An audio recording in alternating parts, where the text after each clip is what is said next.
नौ देवियों में सबसे उग्र जो स्वभाव है वो माँ कालरात्रि का है। माँ का स्वरूप आप जब देखते हो कालरात्रि का माँ का, तो उनके बाल जो है बिखरे हुए हैं, 3 नेत्र हैं, एक हाथ में खड्ग धारण किया हुआ है, एक हाथ में उन्होंने खप्पर रखा हुआ है। ऐसे तो हम कोई भी अगर सौम्य स्वरूप की पूजा करते हैं तो हमारे से कुछ गलती हो जाए तो उसके लिए हमें क्षमा याचना जरूर मिल जाती है। लेकिन कालरात्रि स्वरूप जो है मैंने आपको बताया कि उग्र स्वरूप है, गुस्से में है, तो इस स्वरूप की पूजा जो हमें विशेष ध्यान रखना चाहिए। काली स्वरूप जो है वो हमारा 10 महाविद्याओं में आ जाता है। कालरात्रि और काली स्वरूप ये 2 अलग स्वरूप हैं। कालरात्रि स्वरूप आ गया आपका जो नव दुर्गा स्वरूप में है। काली स्वरूप जो है वो 10 महाविद्या में आता है, तांत्रिक स्वरूप में आता है। तो इसलिए विशेष रूप से मैं आपसे कहूँगा कि नवरात्रों में अगर आप पूजन कर रहे हैं तो आप सिर्फ कालरात्रि स्वरूप का ही पूजन करें। अगर आपको काली स्वरूप का पूजन करें तो वो तो आप हर दिन कर सकते हैं। नित्य आप ध्यान तो रोज ही लगा सकते हैं। नवरात्र पहले दिन से लेकर अंतिम दिन तक काली माता का पूजन कर सकते हैं। लेकिन कुछ क्रियाएं जो हैं, जो तांत्रिक क्रियाएं होती हैं, तो बड़े सारे लोग क्या करते हैं कि ऑनलाइन निकाल कर उन चीज़ों का प्रयोग करते हैं। मैं आपके माध्यम से बताऊंगा कि बिना गुरु के आप इन चीज़ों का प्रयोग ना करें।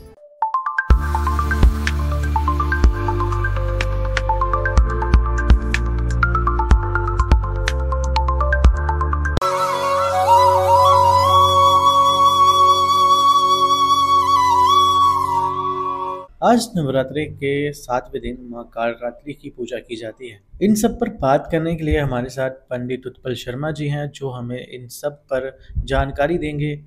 तो चलिए बिना किसी देरी के वीडियो को शुरू करते हैं। पंडित जी, आपका बहुत बहुत स्वागत है हमारे चैनल। जय माता दी जी। सबसे पहले आप हमें माँ कालरात्रि के स्वरूप के बारे में बताइए। 9 देवियों में सबसे उग्र जो स्वभाव है वो माँ कालरात्रि का है, जिनके दर्शन मात्र से ही व्यक्ति का सबसे पहले तो भय समाप्त हो जाता है।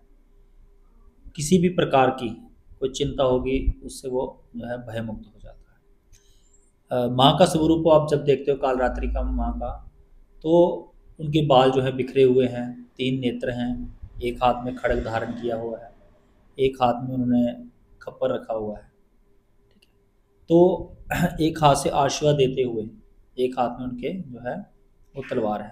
वर मुद्रा अभय मुद्रा के साथ आप देख सकते हैं कि खड्ग और खप्पर के साथ माँ जो काली का स्वरूप है, माँ कालरात्रि का जो स्वरूप है वो हमें देखने को मिलता है। तो ऐसे स्वरूप जैसे आप देखते हैं, ऐसे स्वरूप को देखते तो व्यक्ति डर जाता है। लेकिन ऐसे स्वरूप की हम जो है सबसे 9 देवियों में सबसे ज़्यादा पूजन जो है, आप देखते भी होंगे, आपके व्यूअर्स भी जानते हैं कि सबसे ज़्यादा लोग जो हैं वो काली माता की पूजा करते हैं, माँ कालरात्रि की पूजा करते हैं। क्यों करते हैं? क्योंकि माँ कालरात्रि का स्वरूप जो है उसके दर्शन मात्र से हमारे जो भय जो होता है, हमारे जो रोग होता है, हमें जो कहते हैं किसी प्रकार की कोई चिंता होगी तो वो सिर्फ दर्शन मात्र से दूर हो जाता है। ऐसी माँ कालरात्रि का जो स्वरूप है वो हमें देखने को मिलता है। और नवरात्रों में विशेष रूप से जो है नवरात्रों में 7वें दिन जो है माँ कालरात्रि की पूजा की जाती है। तो माँ कालरात्रि की जो पूजा विधि है उसके बारे में बताएं। माँ कालरात्रि की पूजन करने के लिए सबसे पहले जैसे आप नित्य उठते हैं वैसे ही आपने सबसे पहले ब्रह्म मुहूर्त में उठकर अपनी पूजन पद्धति को, जैसे आप नित्य पूजा करते हैं वैसे ही पूजन करना है। पूजन पाठ करने के बाद अगर आप विशेष रूप से माँ कालरात्रि की पूजन करना चाहते हैं, जैसे कोई व्यक्ति हर नवरात्र में विशेष रूप से जिस देवी की पूजा कर रहा है, अगर विशेष रूप से पूजन कर रहा है तो माँ कालरात्रि का पूजन करने के लिए विशेष रूप से उस दिन जो है आप सुबह जो है उठकर अपनी सारी सामग्री एक बार देख लें। माँ कालरात्रि को प्रसन्न करने के लिए विशेष रूप से जो है रोली, कुमकुम, लाल जो होते हैं आपस में लाल वस्त्र, लाल पुष्प, ये चीज़ें अर्पण करें। उसके साथ ही आप माँ को भोग में जो है वो हलवा अर्पण कर सकते हैं। उसके साथ ही गुड़ का जो भोग है वो जो अवश्य लगाएं। माँ कालरात्रि की पूजा करने के लिए मैं आपको एक सरल सा मंत्र बताऊंगा।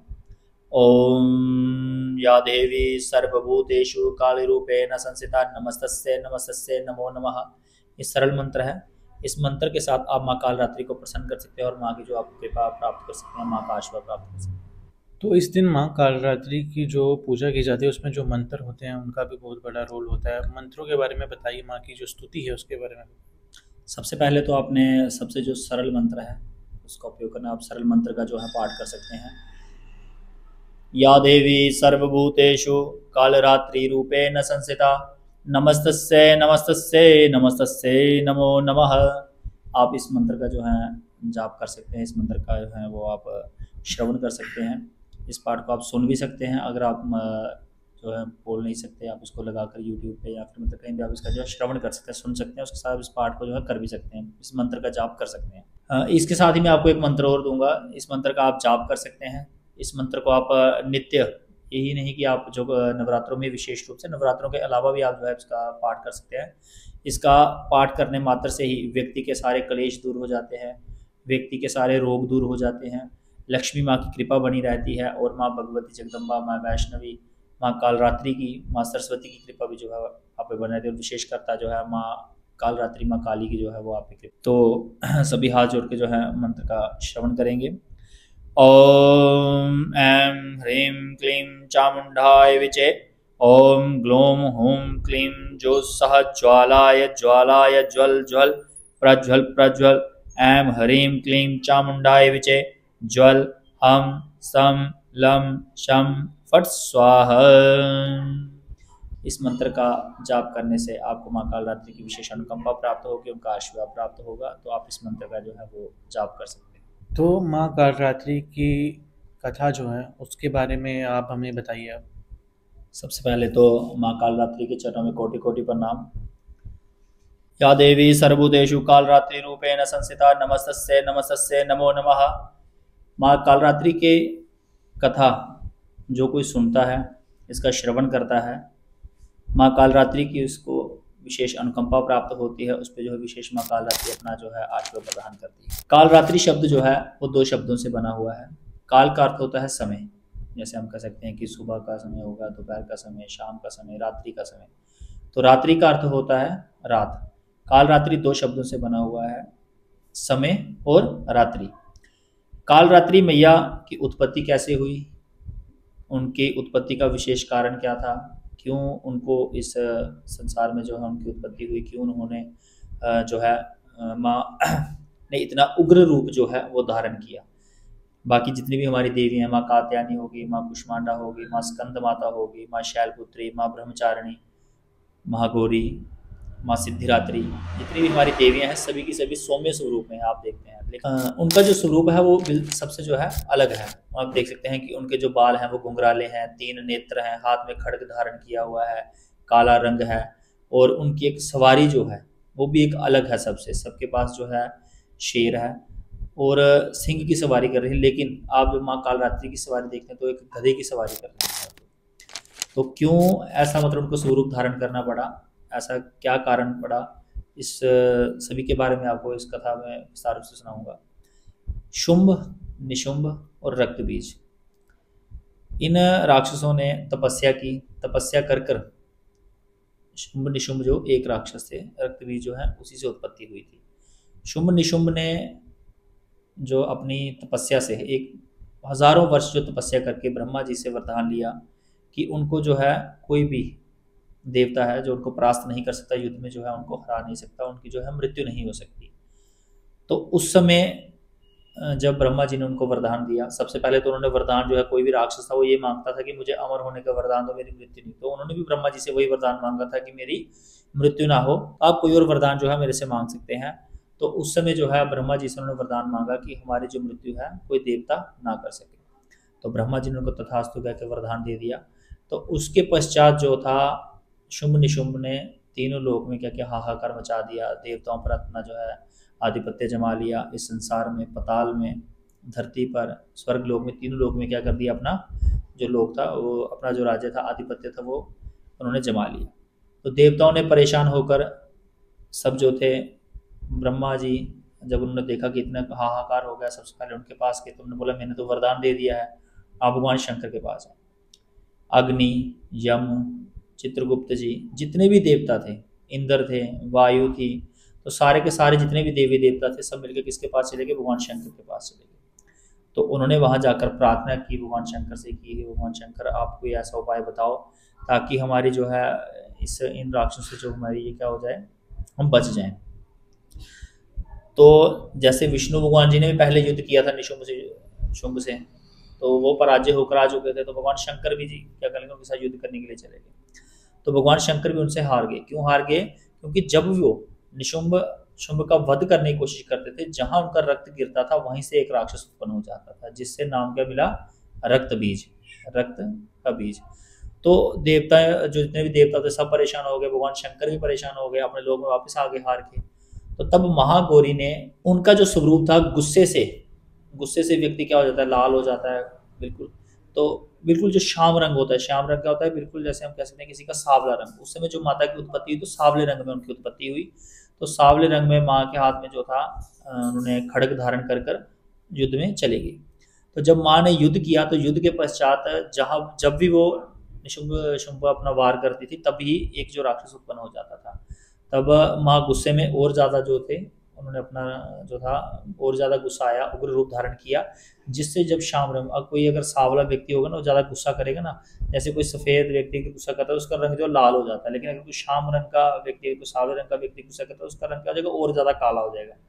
तो उस समय जब माँ को गुस्सा ज़्यादा आया और गुस्सा आने की वजह से क्या हुआ? माँ का जो रंग था वो काला हो गया। इस वजह से जो है उनको काली माँ भी हम कहते हैं। तो अगर माँ का हम स्वरूप देखें तो माँ का स्वरूप बिल्कुल श्याम रंग का है, सावले रंग का है। तो गुस्से में जब माँ को और ज़्यादा गुस्सा है तो उन्होंने देखा कि मैं इसका वध कर रही थी, ये वध ही नहीं हो रहा। तो उस समय जो उन्होंने एक खप्पर धारण किया और निशुंभ शुंभ का वध किया। जितना भी उसका रक्त था वो खप्पर में गिर जाता था, जिसको वो क्या पी लिया, उन्होंने ग्रहण कर लिया। उसके बाद जो थी उन राक्षसों का वध हुआ और माँ कालरात्रि की विशेष कृपा से तीनों लोक में जो है फिर से एक सुख समृद्धि का माहौल बन गया। और माँ की जो तब से पूजा की जाती है व्यक्ति का अपना भय समाप्त करने के लिए। किसी प्रकार का किसी को कोई चिंता है, भय है, कोई रोग है, कोई परेशानियां उसको चल रही हैं, तो अगर कोई कालरात्रि माँ की पूजा करता है, उनके चरणों में कोटि कोटि प्रणाम करता है अपना, तो जो माँ की विशेष अनुकंपा प्राप्त होती है और माँ कालरात्रि प्रसन्न होकर उसके सब कष्टों को हर लेती है। तो इस दिन माँ को क्या भोग लगाया जाता है उसके बारे में भी बताएं। विशेष रूप से जब आप माँ की कथा का श्रवण करते हैं, माँ की पूजन पाठ कर लेते हैं, तो अंत में आप आरती माँ की करके उसके बाद आप माँ को भोग लगाएं। उपवास के दिनों में, नवरात्रि के दिनों में आप विशेष रूप से माँ को गुड़ का भोग लगाएं। गुड़ का भोग लगाने से माँ अति प्रसन्न होती है और अपना आशीर्वाद प्रदान। तो माँ कालरात्रि की पूजा के दौरान किन सारी चीज़ों का जो है वो खास करके ध्यान रखना चाहिए। जी बिल्कुल, जो मैंने आपको कथा सुनाई, इस कथा का तो श्रवण करना ही चाहिए। इसके साथ ही मैंने आपको जो पूजन विधि बताई, जो इसमें पूजन करने का तरीका बताया, वो बिल्कुल ही मैंने वैष्णव तरीके से बताया। माँ कालरात्रि की पूजा हमेशा हमें सौम्य स्वरूप में ही करनी चाहिए, वैष्णव स्वरूप में ही करनी चाहिए। और विशेष रूप से हमें ये ध्यान रखना चाहिए कि हम कोई भी अगर पूजन करते हैं, ऐसे तो हम कोई भी अगर सौम्य स्वरूप की पूजा करते हैं तो हमारे से कुछ गलती हो जाए तो उसके लिए हमें क्षमा याचना जरूर मिल जाती है। लेकिन कालरात्रि स्वरूप जो है, मैंने आपको बताया कि उग्र स्वरूप है, गुस्से में है, तो इस स्वरूप की पूजा जो हमें विशेष ध्यान रखना चाहिए।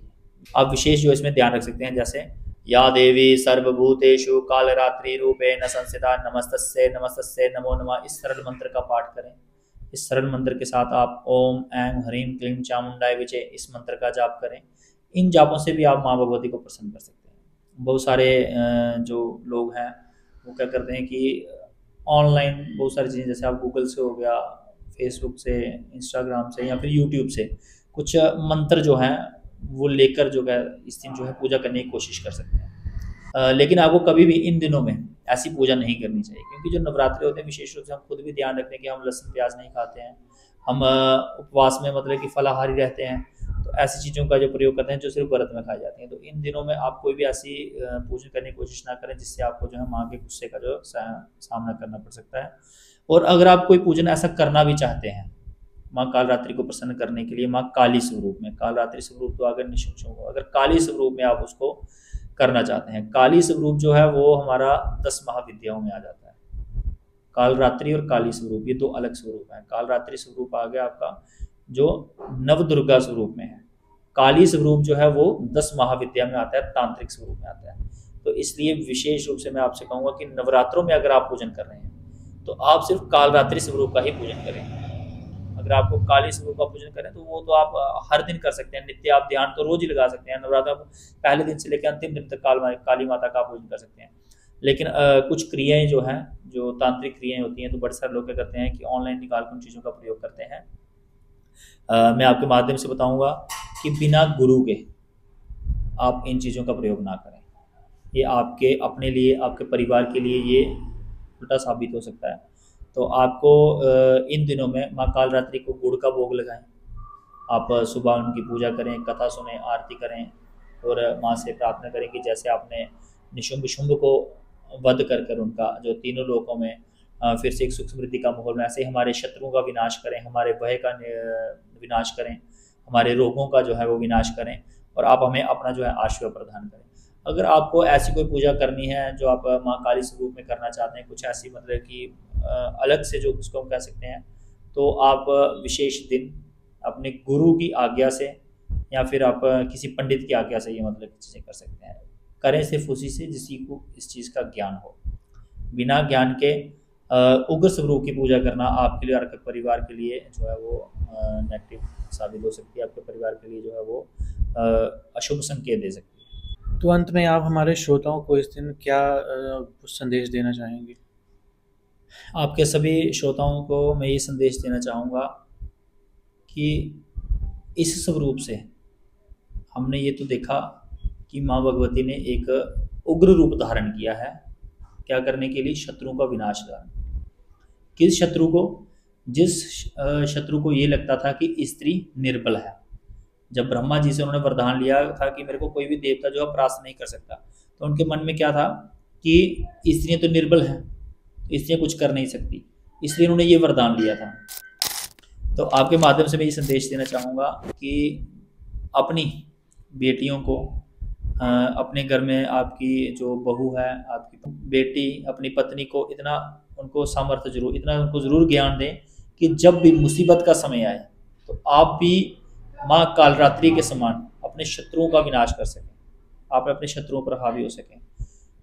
आप ऐसा ना बने कि आप किताबें पढ़ते रहे, आप फ़ोन चलाते रहे और उन्हीं चीज़ों में रहे। आप अपनी बहू बेटियों को, जैसे निशुंभ और शुंभ के मन में ये था कि स्त्री दुर्लभ है, ऐसी ही हमारे सभी समाज में भी ऐसी एक मतलब धारणा बन चुकी है।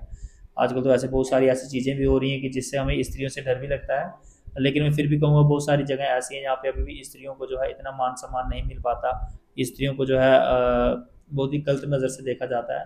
तो मैं यही कहना चाहूँगी, इस स्वरूप से आपको सबसे पहले ये एक कह सकते हैं आपको शिक्षा मिलती है। आपको इस स्वरूप को देख के ये करना चाहिए, अपनी बहन बेटियों को जो है सशक्त बनाएं, ताकि जो है वो जैसे दुर्गा ने शत्रुओं का विनाश करने के लिए उग्र रूप धारण किया, ऐसे शत्रुओं का विनाश करने के लिए वो भी जो है समय समय पर जो है ऐसा रूप जो है धारण कर सकते हैं। आज के पॉडकास्ट में फ़िलहाल इतना ही। कल फिर मिलेंगे। कल हम बात करेंगे माँ गौरी के बारे में, जानेंगे पंडित जी से उनके स्वरूप के बारे में, उनकी महिमा के बारे में। तो अगर आपको हमारी ये सीरीज़ अच्छी लग रही है तो प्लीज़ लाइक, शेयर और कमेंट करके ज़रूर बताइएगा। मिलते हैं कल। जय माता दी।